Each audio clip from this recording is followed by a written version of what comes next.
Mari semua kita bangkit berdiri.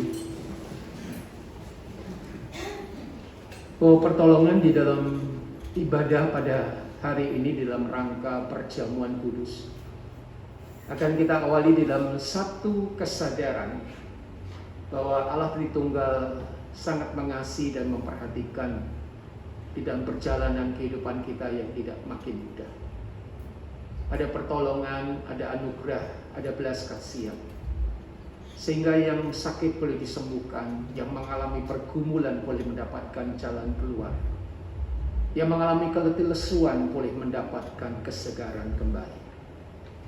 Kiranya terang kemuliaan Allah menerangi hati dan pikiran kita, dan kiranya cinta kasih daripada Tuhan Yesus Kristus senantiasa hadir dan juga menyapa dan menopang kehidupan kita. Dan kiranya penyertaan, kekuatan, dan penghiburan daripada Roh Kudus menyertai perjalanan kehidupan kita dan juga jalannya ibadah ini dari awal, pertengahan, hingga akhirnya. Amin. Mari kita berikan salam dengan cara begini. Tuhan memberkati. Ya, silahkan duduk saat teduh.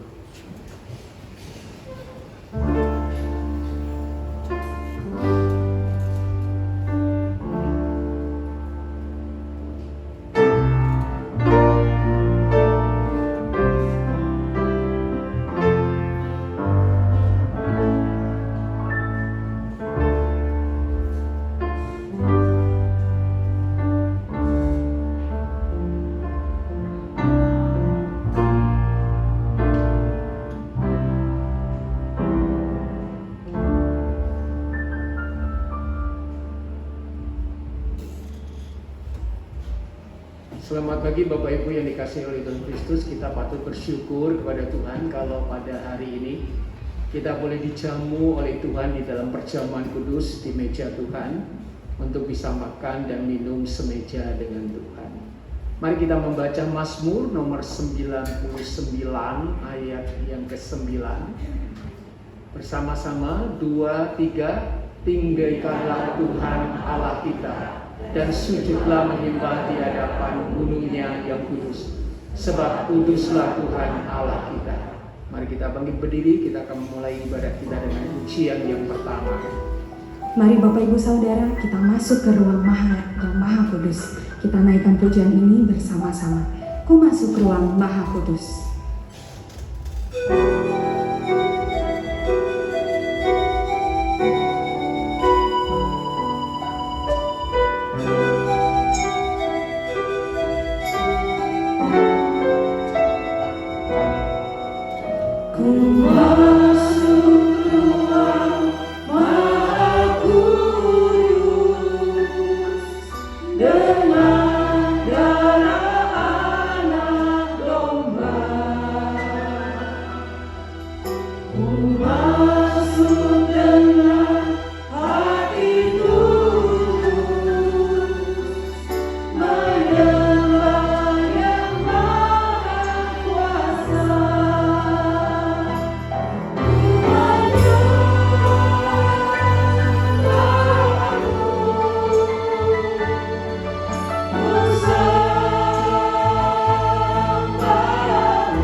Justru kekudusan-Mu itulah yang membedakan Engkau dengan keberadaan apapun yang ada di dalam dunia ini. Semua keberadaan yang ada di dalam dunia sudah jatuh dan dikuasai oleh dosa. Tapi dosa tidak pernah menguasai Engkau. Bahkan iblis pun tidak sanggup menguasai Engkau. Karena Engkau adalah kudus, jauh dari segala keberadaan. Tetapi juga kami bersyukur Engkau adalah Allah Immanuel, Allah yang bersama-sama dengan kami di tengah-tengah perjalanan kehidupan kami yang tidak makin mudah. Ada banyak tantangan, ada banyak kesulitan, ada banyak hal yang membuat kami menangis, ada banyak hal yang membuat kami kecewa, ada banyak hal yang membuat kami frustasi ya Tuhan. Di tengah-tengah kehidupan yang tentunya ketika Engkau izinkan terjadi dalam kehidupan kami, bukan karena Tuhan tidak mengasihi kami, bukan karena Tuhan tidak mencintai kami, namun semata-mata Tuhan ingin membawa di dalam segala keterpurukan hidup kami, untuk kami boleh memandang kepada Tuhan, tidak mengandalkan uang kami, tidak mengandalkan kehebatan kami, tidak mengandalkan segala sesuatu yang menjadi kenyamanan di dalam kehidupan kami, tetapi kami boleh beralih kepada iman kepada Engkau dan memandang kepada Engkau. Karena disitulah kami boleh menemukan sumber kekuatan yang sejati, sumber pengharapan yang sejati, sumber sukacita yang sejati, sumber keselamatan yang sejati, sumber jaminan yang sejati yang Kau sediakan bagi setiap kami ya Tuhan. Mari Tuhan, di dalam kebaktian perjamuan kudus ini kami rindu sekali lagi Tuhan menjawab, Tuhan menjamah, dan Tuhan mengabulkan apa yang menjadi kerinduan di dalam kehidupan kami. Setengah tahun sudah kami lewati ya Tuhan, dan sekarang kami masuki bulan yang ke-7. Setengah tahun lebih 1 bulan. Dan kami bersyukur untuk pemeliharaan Tuhan. Kami bersyukur untuk cinta kasih Tuhan. Kami bersyukur untuk penyertaan Tuhan di dalam kehidupan kami ya Tuhan. Sekali lagi Tuhan, kami mohon Tuhan bekerja, Tuhan melawat setiap jemaat Tuhan yang hari ini hadir, yang hari ini beribadah di dalam segala pergumulan mereka yang tentunya tidak mudah untuk melangkahkan kaki mereka ke tempat ini ya Tuhan. Ada banyak tantangan, ada banyak kesulitan. Namun kalau mereka bisa menang untuk melangkahkan kaki mereka ada di tempat ini, itu karena Roh Kuduslah yang mendorong mereka, yang membuat mereka berani, dan hamba berdoa Tuhan melindungi, Tuhan menjagai, sehingga pada waktu ibadah berlangsung dengan baik, berkat Tuhan, penyertaan Tuhan, hadirat Tuhan boleh kami alami ya Tuhan. Baik lewat puji-pujian, lewat kebenaran firman Tuhan, lewat perjamuan kudus, dan teristimewa lewat mujizat yang Tuhan akan nyatakan kepada setiap kami satu persatu ya Tuhan. Ampunilah segala dosa serta kesalahan kami, sucikan hidup kami, supaya makin hari kami boleh makin dilayakkan, karena waktu terus berjalan yang membuat kami suatu saat akan berakhir di dalam dunia ini. Dan suatu saat kami akan ketemu dengan Sang Pencipta kami, yaitu Allah Tritunggal yang mengasihi kami. Dan kami bisa mengatakan, aku sudah melakukan segala sesuatu yang Tuhan sudah perintahkan di dalam kehidupan kami, dan aku tetap setia kepada Engkau ya Tuhan. Itulah kebanggaan, itulah nilai hidup yang sungguh-sungguh kami ingin perjuangkan di dalam kehidupan kami ya Tuhan. Dunia akan kami tinggalkan, tetapi bertemu dengan Engkau itu menjadi kerinduan yang paling dalam yang seharusnya kami miliki. Terima kasih Bapa, hanya di dalam nama Tuhan Kristus kami serahkan doa ini. Amin. Silakan dulu. Mari kita sambung pujian yang kedua. Mari kita naikkan sebuah pujian, Jalan Hidup Orang Benar. Saya mengundang Bapak Ibu Saudara menaikkan pujian ini sambil bertepuk tangan dan penuh sukacita.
firman pada hari ini akan diambil dari kitab Ibrani pasal yang keempat, ayatnya yang ke-14 sampai ke-16. Mari kita akan membaca secara bertanggapan. Saya akan memulai dengan Ibrani 4 pasalnya yang ke-14. Karena kita sekarang mempunyai iman besar agung yang telah melintasi semua langit, yaitu Yesus, Anak Allah. Baiklah kita teguh berpegang pada pengakuan iman kita. Sebab iman besar yang kita punya adalah iman besar yang kita dapat untuk merasakan kelemahan-kelemahan kita. Sebab yang sama dengan kita, dia telah dicobai, hanya tidak berbuat dosa. Bersama-sama. Sebab itu marilah kita dengan penuh nuranianya mengambil tata kasih karunia, supaya kita menerima dan menemukan kasih karunia untuk mendapat pertolongan kita pada waktu dunia. Mari kita akan sambung pujian kita dengan lagu yang ketiga. Kita akan naikkan pujian Dia Buat Jalan.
Mari kita bersama dengan gereja Tuhan yang ada di segala tempat dan segala abad, kita mengakui pengakuan iman kita, pengakuan iman rasmi. Aku percaya kepada Allah, Bapa yang Maha Kuasa, Tuhan dan bumi, dan kepada Yesus Kristus, Anak yang Tuhan kita, yang mengandung dari Roh Kudus, lahir dari darah Maria, yang menderita sengsara di bawah pemerintahan Pontius Pilatus, disalibkan, mati dan dikuburkan, turun ke dalam kerajaan maut. Pada hari ketiga bangkit pula dari antara orang mati, naik ke surga di sebelah kanan Allah, Bapa yang Maha Kuasa, dan segera Dia akan datang untuk menghakimi orang yang hidup dan yang mati. Aku percaya dalam Roh Kudus, gereja yang kudus dan am, persekutuan agama khusus, pengampunan dosa, kebangkitan orang mati, dan hidup yang kekal. Amin. Silakan duduk. Bapak Ibu, sebelum kita bersama-sama membaca dan merenungkan sebagian dari firman Tuhan, mari kita berdoa terlebih dahulu. Tuhan, kami rindu Engkau menyapa kami melalui kebenaran firman Tuhan. Karena firman-Mu ya dan benar adanya, dan firman-Mu ketika disampaikan tidak akan pernah kembali dengan sia-sia. Firman-Mu akan bekerja menggenapkan setiap rencana Tuhan yang terindah bagi setiap kami masing-masing. Kau kiranya menolong hamba-Mu dan biarlah Roh Kudus menerjemahkan firman Tuhan, dan juga menolong hamba-Mu untuk menyampaikan apa yang sudah dipersiapkan. Dengan lawatan dan zaman daripada Tuhan, kami percaya firman Tuhan akan menghasilkan satu rema di dalam kehidupan setiap kami. Dan firman Tuhan menjadi jawaban bagi setiap perjalanan kehidupan kami yang tidak makin mudah. Terima kasih Bapa. Hanya di dalam nama Kristus kami serahkan doa ini. Amin. Bapak Ibu, mari kita melihat Ibrani pasal yang ke-10. Ibrani pasal yang ke-10, mari kita perhatikan ayat 19 sampai dengan ayat 25. Tema yang akan kita renungkan adalah jalan yang baru.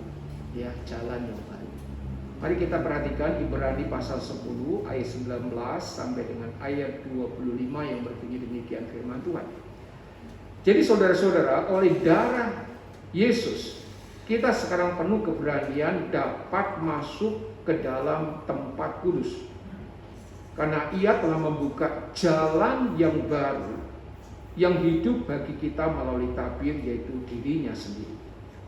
Dan kita mempunyai seorang imam besar sebagai kepala rumah Allah. Karena itu marilah kita menghadap Allah dengan hati yang tulus ikhlas dan keyakinan iman yang teguh. Oleh karena hati kita telah dibersihkan dari hati nurani yang jahat dan tubuh kita telah dibasuh dengan air yang murni. Marilah kita teguh berpegang pada pengakuan tentang pengharapan kita, sebab Ia yang menjanjikannya setia. Dan marilah kita saling memperhatikan supaya kita saling mendorong di dalam kasih dalam pekerjaan baik. Ayat 25. Janganlah kita menjauhkan diri dari pertemuan-pertemuan ibadah kita seperti dibiasakan oleh beberapa orang, tetapi marilah kita saling menasihati dan semakin giat melakukannya menjelang hari Tuhan yang mendekat. Nah, jemaat, berbagailah orang yang mendengarkan firman Tuhan, yang percaya bahkan yang mengimani firman Tuhan di dalam kehidupan kita pribadi yang pasti kali. Kalau sudah perhatikan di dalam ayat yang ke-20 itu ada satu istilah jalan baru. Apa sih yang dimaksud dengan istilah jalan baru di sini? Kalau sudah melihat konteksnya, jalan baru di sini itu berhubungan dengan jalan keselamatan. Ya, jalan keselamatan. Nah, saudara percaya atau tidak bahwa keselamatan itu menjadi esensi di dalam kehidupan manusia? Ya. Baik orang yang tidak percaya, apalagi orang yang percaya, keselamatan itu sangat dibutuhkan. Dan keselamatan itu dicari-cari, diperjuangkan untuk bisa mendapatkan keselamatan itu. Tetapi saya harus mengatakan begini, keselamatan itu bukan usaha manusia. Keselamatan itu bukan perjuangan manusia, keselamatan itu bukan usaha daripada manusia. Tapi keselamatan itu yang mengerjakan adalah Tuhan, yang mengaruniakan adalah Tuhan, yang menggenapkan keselamatan itu juga adalah Tuhan sendiri. Jadi kalau hari ini saudara bisa mendapatkan jaminan keselamatan, itu jelas adalah anugerah Tuhan. Anugerah yang mahal, anugerah yang tidak murahan, tetapi anugerah yang dimana ketika Tuhan mengerjakannya, itu dikatakan sampai memberikan anaknya yang tunggal untuk menderita dan mati di atas kayu salib. Jadi kalau saudara mengatakan, atau kalau agama lain mengatakan aku bisa diselamatkan, itu sebetulnya Tuhan akan mengatakan boleh, asal kamu mau mati di atas kayu salib. Boleh. Kamu mau mendapatkan keselamatan dengan cara kamu boleh, tetapi syarat yang aku berikan adalah mau nggak kamu mati dan menderita di atas kayu salib. Keselamatan kalau hanya berdasarkan perbuatan gampang sekali. Ya. Kalau keselamatan hanya berdasarkan amal, wah itu orang kaya pasti selamat. Orang miskin nggak selamat. Ya, amalnya sedikit. Ya. Kalau misalnya keselamatan berdasarkan moral, oh pendeta pasti selamat. Saudara belum tentu selamat. Ya. Karena saya lebih banyak renungkan firman Tuhan, saudara tidak tahu. Amin dah. Iya. Tuhan mengatakan tidak. Bukan itu. Syarat untuk mendapatkan keselamatan itu adalah ada nilai pengorbanan. Dan nilai pengorbanan itu tidak mungkin bisa dikerjakan oleh manusia. Nilai pengorbanan itu tidak mungkin bisa dilakukan oleh manusia. Karena nilai pengorbanan itu menuntut tidak hanya nyawa, tetapi nilai dari pengorbanan itu bukanlah nilai manusia, tetapi nilai Allah. Sehingga kalau Allah yang berkorban dibandingkan manusia yang berkorban, nilainya besar mana? Nilainya besar Allah, gak mungkin besar manusia. Nah sekarang cilakanya kita itu adalah kita menganggap bahwa pengorbanan Kristus itu yang adalah Allah itu tidak bernilai dan berharga. Sedangkan pengorbanan yang dilakukan oleh manusia dengan amal, dengan saleh, dengan kebaikan itu dikatakan lebih berharga, lebih bernilai, dan itu lebih afdol. Maka tidak mengherankan banyak orang itu menghina pengorbanan Kristus, ya, tidak hanya menghina, melecehkan pengorbanan Kristus. Dan saya pikir itu adalah memang harga yang harus dibayar oleh Kristus. Harga yang harus dibayar begitu mahal oleh Kristus. Bahkan ketika dia ada di salib pun ada orang mengatakan, kalau engkau Mesias, kalau engkau sungguh-sungguh Mesias, turun dari salib, buktikan bahwa engkau Mesias. Coba saya bayangkan begini ya, kalau akhirnya benar-benar Tuhan Yesus emosi gitu ya, emosi, kamu kok meragukan saya ya? Kamu nggak tahu siapa saya? Ketika Tuhan Yesus itu melihat Petrus itu memenggal memotong telinga Maltus itu ya, Tuhan Yesus mengatakan, sangka kamu aku tidak bisa mendatangkan malaikat dari surga sehingga kamu perlu melakukan kekerasan seperti ini di depan mataku? Sangka kamu aku tidak bisa memerintahkan malaikat? Malaikat aja bisa diperintahkan, apalagi turun dari salib. Saya percaya kalau benar-benar Tuhan Yesus lakukan itu terjadi heboh yang luar biasa gitu ya. Saya coba bayangkan begini, kalau ada di salib gitu, gitu ya, tangan satu dikeluarkan, gitu, saya sampai luar biasa, terus kakinya terus diturun pelan-pelan. Heboh nggak saudara? Coba bayangin, heboh tidak? Heboh. Wah kalau mungkin ada YouTuber gitu ya, langsung itu di shoot gitu ya, langsung dimasukkan ke itu, langsung jadi di-upload gitu ya, langsung itu jadi luar biasa hebohnya. Tapi saya bersyukur Kristus tidak lakukan itu. Itulah pekerjaan setan. Pekerjaan setan pakai manusia untuk menghina Kristus. Pekerjaan setan untuk melecehkan Kristus. Bahkan sampai di atas kayu salib pun masih ada orang-orang yang seperti itu yang seharusnya kan prihatin nih. Betul toh? Seharusnya kan prihatin nih. Tapi ada orang-orang yang seperti ini loh saudara. Ya. Sudah lihat penderitaan, sudah lihat kesusahan gitu, bukan prihatin malah syukur kamu ya.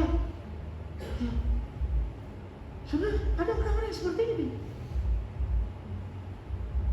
Dan itulah menunjukkan betapa rusaknya manusia, betapa bobroknya manusia itu, sehingga nggak mampu melihat kebenaran itu kebenaran.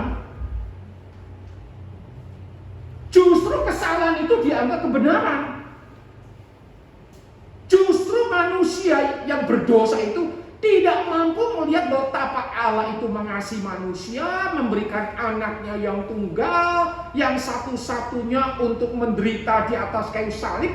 Seharusnya kita mengatakan, aduh ya aku bersyukur sekali ya.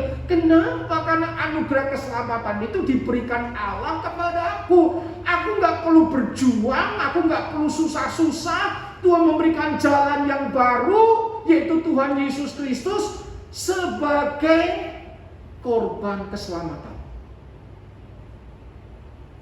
Tapi pertanyaannya, berapa banyak orang yang menghargai itu?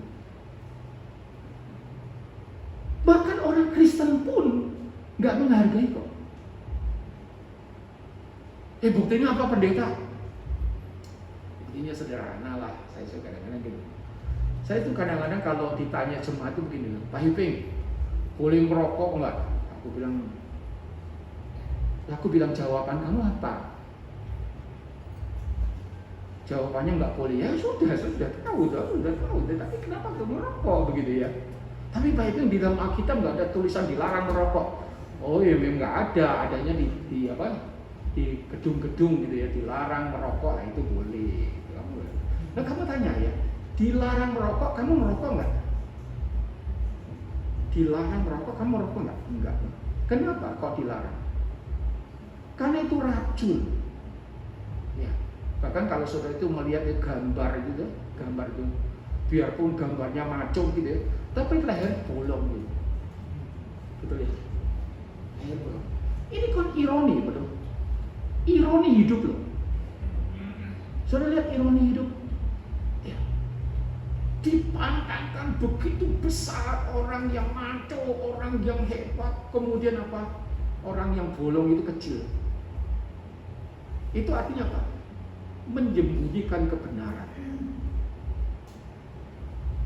Orang Kristen kalau tahu kebenaran tetapi disembunyikan dengan hidup berdosa,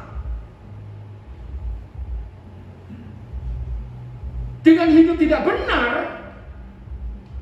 dengan hidup menyeleweng, dengan hidup najis, itu kan sama saja tidak menghargai korban Kristus. Enggak loh. Padahal Kristus mati itu untuk apa? Mati itu siapa? Untuk orang berdosa. Untuk orang berdosa, dan ketika Kristus mati untuk orang berdosa itu untuk menebus loh. Saudara, kalau mau pinjem uang paling gampang itu di Penggadean, saudara. Ya, misalnya gitu ya. Ini laptop saya mau saya gadek gitu ya, mau pinjem uang gadek berapa nih? Hitung, 50.000 misalnya. Ini sekarang nggak laku lah, ini murah ini sekarang ini. Ya, karena apa? Teknologi itu selalu berkembang. Jadi kalau keluar teknologi baru langsung apa? Teknologi lama langsung harganya drop, jatuh. Jadi kalau saudara itu selalu mengikuti teknologi, dompet saudara bobol. Ya, dompet saudara bobol. Kenapa? Seberapa banyak uang yang saudara pakai itu untuk apa? Mengantisipasi perkembangan zaman itu. Itu bagus. Itu bagus. Kalau saudara lihat penggadean ini, maka artinya apa? Ada yang digadaikan. Saudara itu digadaikan oleh dosa. Siapa yang menggadaikan dosa? Saudara, siapa yang menggadaikan dosa? Siapa yang menggadaikan saudara? Apakah Tuhan menggadaikan saudara? Oh tidak. Tidak. Tuhan tidak menggadaikan saudara, tetapi saudara sendiri yang menggadaikan saudara, menggadaikan dosa itu. Kenapa? Karena saudara lihat peristiwa Kejadian pasal 3. Peristiwa Kejadian pasal 3. Dikatakan demikian. Tuhan mengatakan demikian. Pasal 2, Kejadian pasal 2, jangan makan buah pengetahuan yang baik dan jahat. Oke? Karena kalau kamu makan, kamu mati ini ya. Ini ngomongannya Tuhan loh. Harusnya ngomongan Tuhan itu didengar, ya. Ngomongan Tuhan itu ditaati. Tapi ternyata pasal 3 itu iblis datang. Ya, iblis datang pakai ular. Maka kenapa ular itu dikatakan binatang cerdik? Iblis pakai orang yang pinter, iblis pakai orang yang cerdik. Sorry ya, maafkan saya. Bukan berarti iblis gak pakai orang yang bodoh ya. Bisa saja iblis pakai orang yang bodoh, tetapi iblis ingin pakai orang yang pinter, orang yang hebat. Kenapa? Sekali orang hebat itu ngomong, orang pinter ngomong, pengaruh itu besar. Tapi kalau orang bodoh ngomong, mau berkali-kali, mau berbusa-busa, didengar enggak? Enggak. Percaya dengan saya. Jadi sekarang iblis itu pinter. Iblis bukan bodoh loh saudara. Iblis itu pinter. Saking pinternya, maka dikatakan dia likiat, licik, licin. Sehingga disitulah dia cari orang yang pinter. Ya, maka dikatakan dia binatang cerdik. Biasanya orang pinter ketemunya sama siapa? Siapa tuh? Orang pinter juga tuh ya, betul ya, amin ya saudara. Orang kaya ketemunya sama orang kaya gitu ya, betul ya, amin ya saudara. Orang miskin ketemunya orang miskin. Nah saudara, kadang-kadang saya bersyukur ya Allah tidak seperti itu gitu ya. Manusia seperti itu, tapi Allah tidak seperti itu. Tapi saudara, yang ingin saya katakan adalah ketika iblis datang gitu ya, iblis mengatakan kepada Hawa, di situ ada Adam loh. Di situ ada Adam. Baca Alkitab baik-baik. Di situ ada Adam. Adam menyaksikan peristiwa itu terjadi, dialog itu terjadi. Ya. Kemudian apa? Iblis ngomong, kalau kau makan buah pengetahuan yang baik dan jahat, kamu seperti Allah. Allah mengatakan kamu mati. Iblis mengatakan kamu seperti Allah. Enak yang mana? Ini tanya saya. Enak yang mana? Jalan yang lebar atau jalan yang sempit? Hah? Ya? Ya. Hal duniawi atau rohani? Nah, malas ke gereja atau ke gereja? Nah, berdoa atau tidak? Ya. Luar biasa bukan? Ini mati nih. Allah mengatakan kamu makan mati nih. Iblis mengatakan kamu makan kamu seperti Allah nih. Enak mana? Jalan sempit, jalan lebar. Ya. Ini susah, ini bahagia. Saya bayangkan. Itulah hebatnya iblis. Maka akhirnya manusia, perempuan itu mengambil, kemudian dia makan. Perhatikan, dia berikan suaminya yang ada di situ, yang dia lihat prosesnya, yang dia tahu apa yang Allah katakan, tapi dia makan juga. Siapa yang menggadaikan? Dirinya sendiri. Allah mengatakan jangan makan, tapi manusia melangkah, manusia tidak taat, akhirnya manusia tergadaikan dirinya sendiri dengan apa? Makan, dan akhirnya manusia jatuh di dalam dosa. Tapi yang luar biasa adalah biarpun manusia jatuh di dalam dosa, biarpun manusia mengecewakan Tuhan, biarpun manusia itu benar-benar, maafkan saya kadang-kadang menggunakan istilah maafkan saya ya, brengsek begitu manusia ya. Tapi Allah tetap mengasihi. Bahkan dia memberikan jalan baru. Udahlah, kamu gak usah pakai jalan yang lama, itu gak akan sampai, itu gak akan selamat nih. Aku pakai jalan yang baru, yaitu apa? Tuhan Yesus. Aku berikan ini anakku satu-satunya, dan melalui darah Kristus, melalui pengorbanan Kristus, melalui kematian Kristus di atas kayu salib, maka dikatakan apa? Keselamatan itu Tuhan berikan. Sampai kitab Ibrani itu memberikan ilustrasi apa? Tirai. Saudara, di bait Allah itu ada 2 macam tirai. Ya, 2 macam. Yang disebut satu tirai yang memisahkan 2 macam tempat. Ruang kudus dan ruang maha kudus. Ruang kudus itu hanya boleh dimasuki oleh imam dan orang-orang laki bangsa Yahudi untuk beribadah. Yang perempuan tidak boleh. Nah, ruang maha kudus itu khusus untuk hadirat Tuhan. Di situ ada tabut Musa, di situ ada tongkat Musa yang pernah dilemparkan, kemudian tumbuh tumbuh-tumbuhan ya, gitu. Jadi hidup gitu. Bahkan ketika dilempar jadi ulat, itu ada di situ. Ada tabut, ada tongkat Musa di situ. Itu menunjukkan hadirat Tuhan. Sehingga orang yang masuk ke sana itu nggak boleh sembarangan. Hanya setahun sekali, imam besar. Kalau ataupun masuk itu ya, kakinya harus diikat. Ya, diikat, kemudian pakai bunyi kelinting-kelinting, saudara. Ya, jadi kalau jalan itu kelinting, seperti orang India, saudara tahu ya, orang India itu kalau joget-joget kan ada kelinting-kelinting, ya itu gitu. Artinya apa? Karena ketika masuk ke ruang Maha Kudus gitu ya, nggak tahu apa yang terjadi di sana. Nah, kalau masih ada dengar kelinting, oh berarti hidup ya, hidup. Tapi kemudian kalau misalnya Tuhan tidak berkenan ya kepada imam besar ini, mati di dalam, itu bagaimana mengeluarkannya? Caranya apa? Ditarik itu.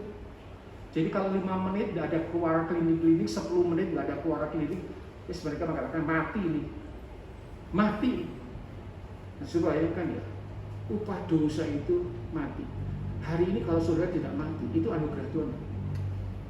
Itu seperti imam besar tuh. Imam besar tuh. Ya, imam besar itu masuk hadirat Tuhan yang suci. Imam itu biarpun sudah menyucikan dirinya, tetap dia punya dosa gitu. Dan dia tetap masih bisa melayani, dia masih hidup di dalam ruang Maha Kudus dan tidak mati. Amazing. Saudara, saya pernah membaca satu hal yang membuat saya itu merinding ya, saudara. Begini ya, ada seorang suami, bapak-bapak gitu, sudah usia 60 gitu ya, 60. Harusnya kan makin tua kan makin tahu diri ya, tapi ternyata makin jadi gitu ya, makin jadi. Hanya pergi ke tempat pelacuran gitu, makan obat kuat gitu, supaya seksnya itu bisa berkali-kali gitu. Ternyata setelah ronde kedua dia mati. Saya coba bayangkan gitu. Saya coba bayangkan gini, ketika sudah melakukan dosa tiba-tiba mati gitu. Pernah kepikir nggak?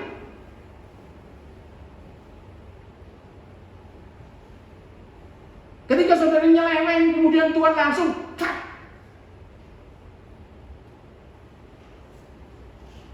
Ketika saudara melakukan dosa, Tuhan langsung cut. Mati di situ. Terus ketemu Tuhan. Terus Tuhan tanya, kamu barusan apa? Jawabannya kira-kira apa? Saudara, saya rindu kita sebagai orang percaya. Saya rindu saya sebagai seorang pendeta. Saya punya istri yang baik. Saya selalu diingatkan oleh istri saya. Jaga kekudusan. Jaga kekudusan. Saya pendeta bisa nyeleweng nggak? Bisa. Saya pendeta bisa zina nggak? Bisa. Saya pendeta bisa curi nggak? Bisa. Saya pendeta bisa bohong nggak? Bisa. Semua bisa karena saya manusia. Saya orang berdosa. Maka saya membutuhkan anugerah Tuhan. Saya membutuhkan belas kasihan Tuhan. Saya membutuhkan seorang istri yang mendukung saya supaya saya selalu sadar.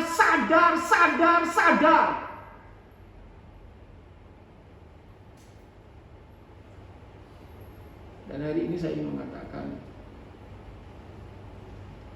kalau Kristus sudah berkorban bagi saudara,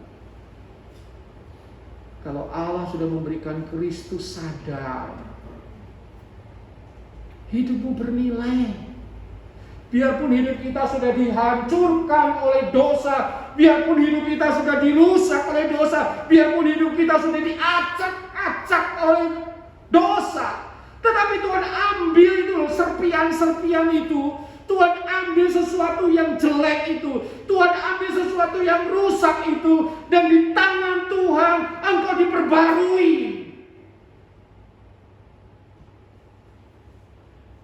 Di tangan Tuhan engkau dijadikan ciptaan baru. Luar biasa bagi saya Tuhan.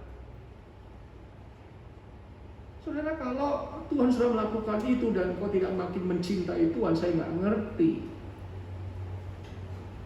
Kalau Tuhan sudah melakukan itu, engkau tidak punya komitmen sama Tuhan, saya juga tidak ngerti. Kalau Tuhan sudah melakukan semuanya itu, engkau tidak sungguh-sungguh totalitas kepada Tuhan, saya juga nggak ngerti. Kenapa? Saya nggak ngerti jiwa manusia. Saya nggak ngerti hati manusia.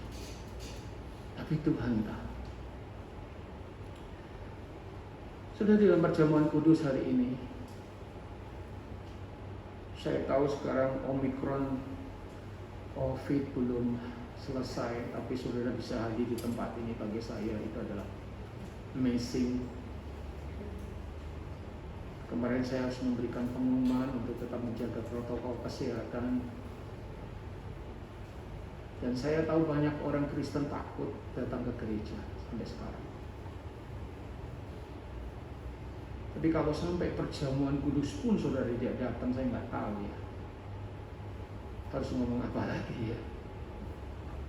Nah, ya. Kalau perjamuan kudus yang di gereja kita itu 3 bulan sekali gitu, nggak datang, saya nggak tahu ngomong apa lagi. Nggak tahu saya semua.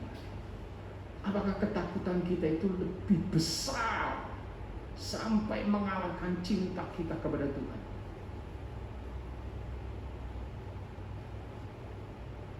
Ya, itu ada seorang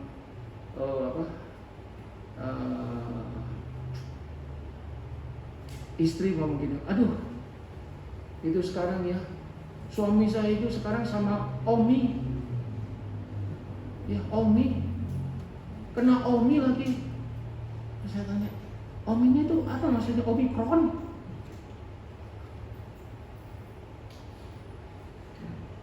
Saudara, saya rindu kita kena kepada Tuhan, bukan kena kepada yang lain. Bukan berarti saudara itu berani mati ya, tidak.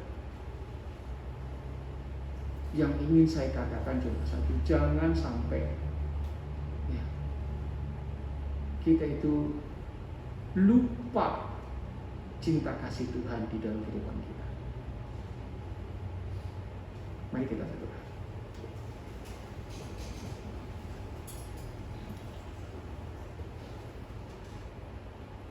Tuhan, hamba-Mu sudah menyampaikan firman yang Kau titipkan untuk disampaikan kepada setiap jemaat Tuhan. Firman yang terlebih dahulu sudah menempelak, lebih dahulu sudah membongkar keberadaan hamba-Mu. Dan hamba berdoa supaya Roh Kudus juga menolong dan memberkati setiap jemaat di dalam perjamuan kudus kali ini ya Tuhan. Hamba-Mu sudah selesai berbicara, hamba berdoa supaya Roh Kudus berbicara melalui perjamuan kudus ini.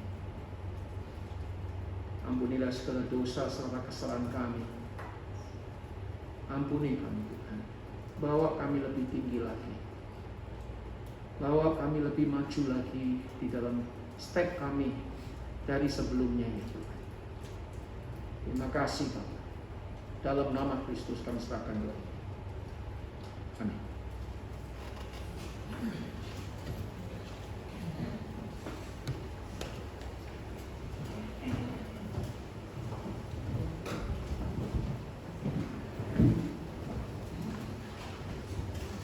Bapak Ibu tolong dipersiapkan ininya. Yang belum dapat silakan angkat. Yang belum dapat tolong silakan angkat.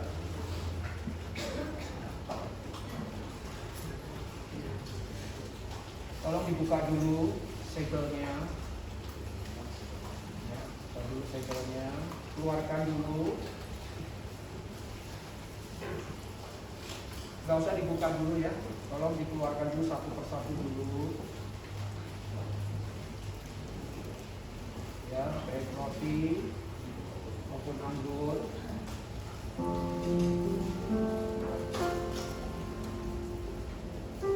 Saya mengharapkan begini Bapak Ibu, nanti pada waktu proses makan dan minum, setelah selesai langsung tutup masker lagi ya. Jadi saya tetap menjaga protokol kesehatan, komitmen dari gereja perjamuan kudus ini tetap menjalankan secepat mungkin, ya, tidak bertele. Mari kita persiapkan hati kita. Mari kita naikkan pujian di Golgota sambil kita siapkan hati kita menerima perjamuan kudus.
Tuhan, kami ingin terbuka di hadapan Tuhan, karena tidak ada sesuatu apapun yang bisa kami tutup-tutup.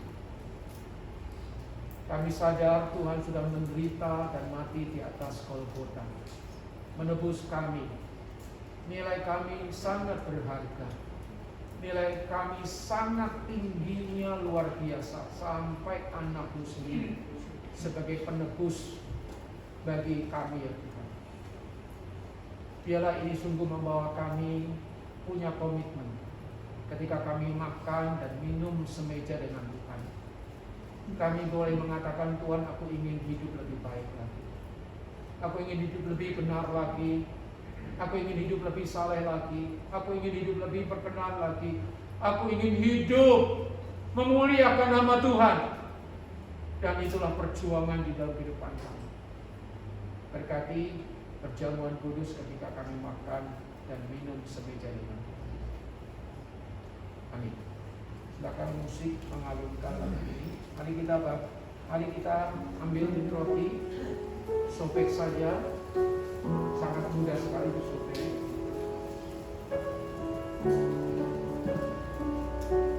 Kemudian ambil, silakan berdiri.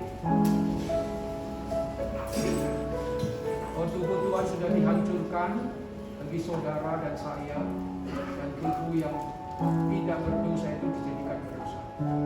Makanlah, percaya bahwa tubuh Tuhan sudah menyelamatkan kita semua. Akan buka. Tolong tutup lagi.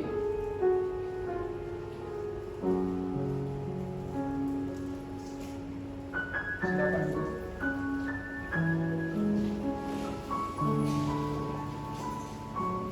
Bapak Ibu, tolong dibuka. Ini mudah sekali sealnya dibuka. Pelan-pelan aja. Susah nggak? Susah? Ya, pelan-pelan saja. Susah ya?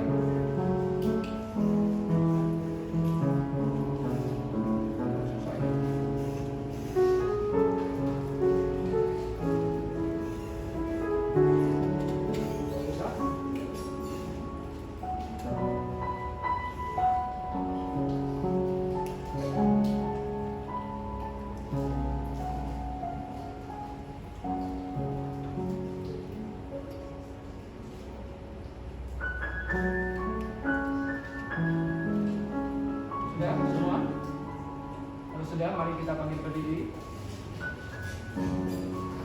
Tuhan sudah dicurahkan bagi saudara. Minumlah, bahwa darah Tuhan menyucikan hidup saudara dan saya. Mari kita minum.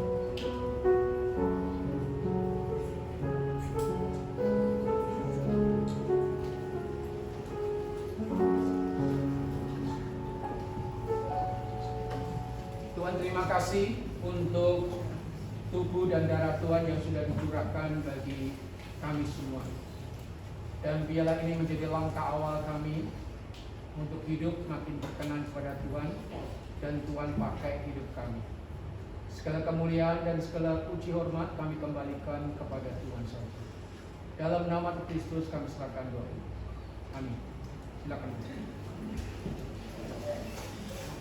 Kalau dimasukkan lagi nanti dibuang di depan ya.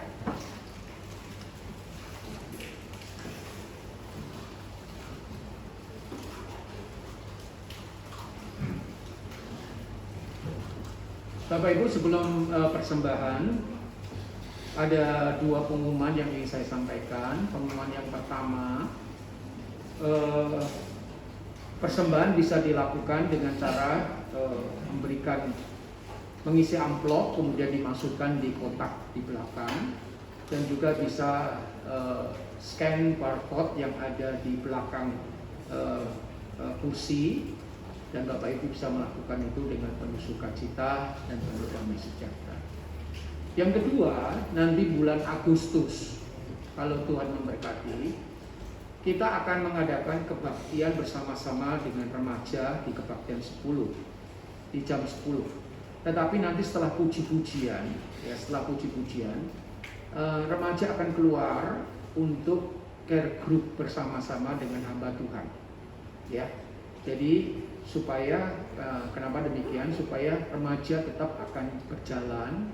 Jadi saya mengharapkan orang tua yang punya anak-anak remaja, ya, ajak kebaktian jam 10. Kita akan bernyanyi memuji nama Tuhan sama-sama. Kemudian sebelum firman Tuhan, remaja akan keluar dan kemudian pindah ke ruang belakang, ya, ruang belakang ini, dan mereka akan melakukan care group dan selesainya sama-sama. Sekian pengumuman saya, Tuhan memberkati. Mari kita memuji Tuhan dengan pujian yang terakhir. Mari kita bangkit berdiri. Mari kita naikkan pujian darah Yesus.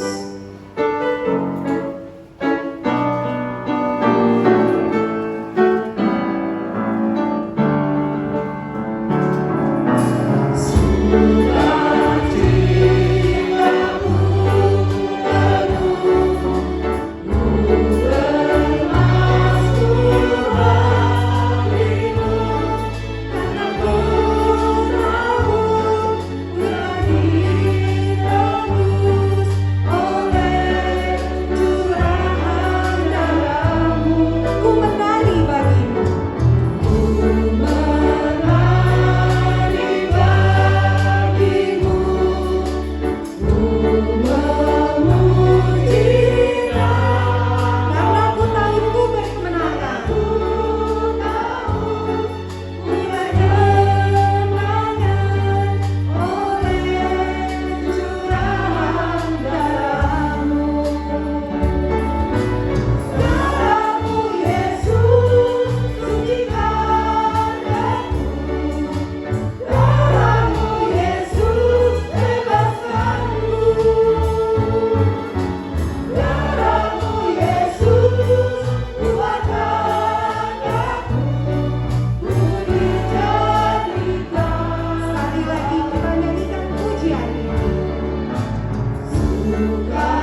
pengorbanan-Mu, darah-Mu dicurahkan sehingga keselamatan itu sungguh boleh kami alami.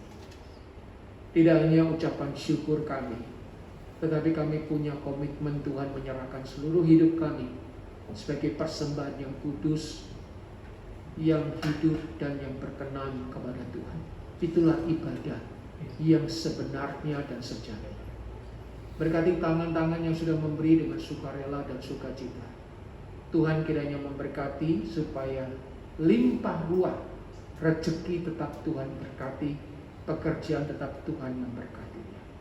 Tidak ada kekurangan, bahkan kelimpahan, sehingga ucapan syukur itu terus kami boleh miliki. Arahkanlah hatimu ya jemaat, angkatlah tanganmu dan terimalah berkat Tuhan. Tuhan memberkati engkau dan melindungi engkau. Tuhan menyinari engkau dengan wajah-Nya dan memberi engkau kasih karunia. Tuhan menghadapkan wajah-Nya kepadamu dan memberi engkau damai sejahtera. Dari sekarang sampai Maranatha, Kristus datang untuk yang kedua kalinya. Amin.